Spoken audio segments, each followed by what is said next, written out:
you guys did a fabulous job of describing the governance issues Yes. that converted this into, from a potential payment system that had utility into, something which makes money for the early investors. Yeah. I'll describe it that way. Or is a pump and dump tool. So you do a good job of describing that, but what you're describing is a governance system that no serious financial professional would ever trust. Oh, but yes, with regards to the governance, this is one of the things I'm probably angered most by when having discussions about Bitcoin, is that there is part of the narrative, part of this very strong Bitcoin narrative that's out there, is that Bitcoin is somehow separate from humans, that Bitcoin is a feature of nature. You have Mount St. Helens over here, you have the Pacific Ocean over there, you have Bitcoin over there off in the distance, and you can't touch it, you can't access it. It's just some immutable law of nature. Right.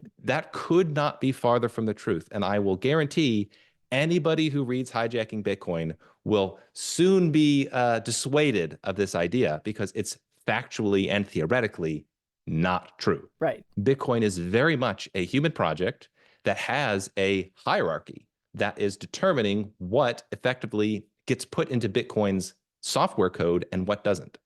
So, And how it fundamentally works. Is it yes, a payment system or is it a pump and dump tool? absolutely. So how did we Right. go from the original vision of Bitcoin was going to be this payment system, this decentralized digital cash thing, into what it currently is, where you're supposed to buy it and hold it and not use it in commerce?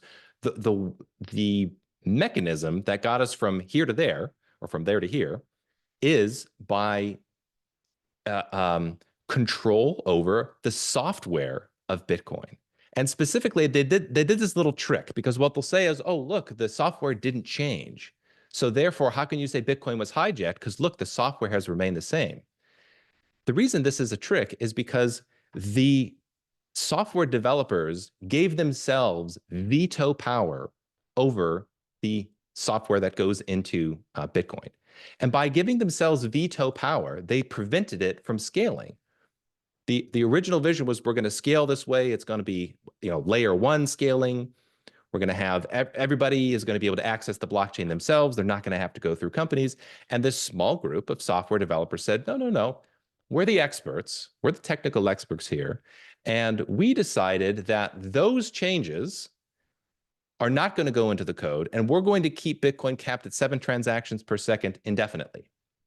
So by doing so, by not changing the code, they completely changed Bitcoin. What Bitcoin was supposed to be, how it was supposed to grow, they did it by putting their foot down and saying, "Oh, actually, how Satoshi designed Bitcoin, we're not going to go that route. We're going to go through we're going to implement our own new vision here." So this is what I would say. What this does is it creates a vehicle which it's much easier with less money to run up the price fast and run the price down fast. Yes. So if you want to create financial volatility and price volatility, it's perfect.